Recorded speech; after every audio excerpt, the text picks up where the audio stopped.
हरे कृष्णा। विष्णु जिनका नाम है, बैकुंठ जिनका धाम है, जगत के उन पालनहार को हमारा शत शत प्रणाम है। वरदनी एकादशी के शुभ अवसर पर भगवान श्री हरि विष्णु और माता लक्ष्मी का आशीर्वाद आप पर और आपके संपूर्ण परिवार पर सदा सर्वदा बना रहे। आप सभी भक्तों को वरुदिनी एकादशी की हार्दिक शुभकामनाएं। वरुदिनी एकादशी वैशाख मास के कृष्ण पक्ष की एकादशी को कहते हैं। मान्यता है कि धन की कमी को पूरा करने में यह व्रत बहुत प्रभावी माना जाता है। वरुदिनी एकादशी के दिन भगवान विष्णु के वराह रूप की पूजा की जाती है। इस व्रत को करने से कन्यादान के समान पुण्य प्राप्त होता है। वरुदिनी एकादशी का व्रत रखने से सौभाग्य मिलता है और सभी पाप धुल जाते हैं। ऐसा माना जाता है कि भगवान विष्णु की कृपा से मोक्ष मिलता है। वरुदिनी एकादशी व्रत बहुत फलदायी है। अगर किसी ने गलती से कोई पाप किया है तो वह भी खत्म हो जाता है। भगवान विष्णु के आशीर्वाद से वरुदिनी एकादशी व्रत करने वाले को मोक्ष की प्राप्ति होती है।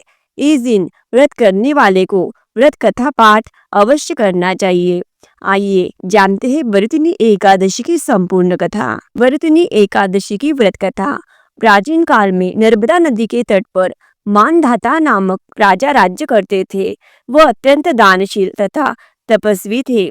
एक दिन जब वह जंगल में तपस्या कर रहे थे, तभी न जाने कहां से एक जंगली भालू आया और राजा का पैर चबाने लगा।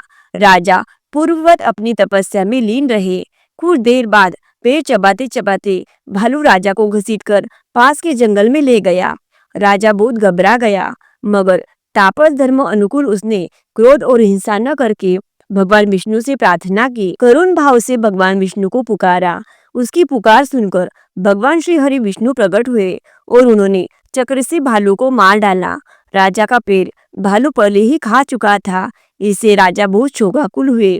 उन्हें दुखी देखकर भगवान विष्णु बोले, हे वत्स, शोक मत करो, तुम मथुरा जाओ और वरुदिनी एकादशी का व्रत रखकर मेरी वराह अवतार मूर्ति की पूजा करो। उसके प्रभाव से पुनः तुम सदृढ़ अंगों वाले हो जाओगे। इस भालू ने तुम्हें जो काटा है, यह तुम्हारे पूर्व जन्म का अपराध था। भगवान की आज्ञा मानकर राजा मानधाता ने मथुरा जाकर श्रद्धा पूर्वक वरुदिनी एकादशी का व्रत किया। इसके प्रभाव से राजा शीघ्र ही पुनः सुंदर और संपूर्ण अंगों वाला हो गया। इसी एकादशी के प्रभाव से राजा मानधाता स्वर्ग को गए। यह थी वरुदिनी एकादशी की व्रत कथा। अगर कथा अच्छी लगी हो तो चैनल को लाइक, शेयर और सब्सक्राइब करना ना भूले। धन्यवाद। हरे कृष्णा।